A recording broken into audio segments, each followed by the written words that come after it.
नमस्कार. तुम्हाला सुद्धा असा नॉर्मल भाजलेला मका खाऊन कंटाळा आला असेल तर ही रेसिपी तुम्ही नक्की ट्राय करा. आज आपण पाहणार आहोत तंदूर मका. मस्तपैकी बाहेर पावसाच्या सरी पडत आहेत आणि त्यामध्ये मस्त तंदूर मका गरमागरम खायची मजाच वेगळी आहे.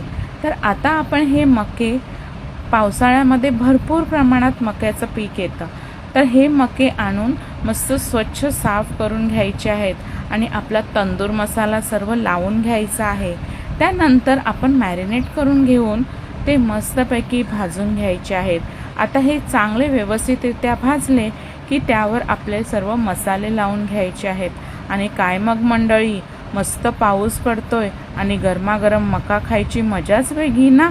तर आम्ही तर ट्राय केला, तर तुम्ही सुद्धा नक्कीच ट्राय करून पहा. रेसिपीचा संपूर्ण व्हिडिओ वर्लीची मोनाली या यूट्यूब चॅनलवर अपलोड झालेला आहे. रेसिपी आवडल्यास चॅनलला नक्कीच लाईक, शेअर, सबस्क्राईब करायला विसरू नका. धन्यवाद.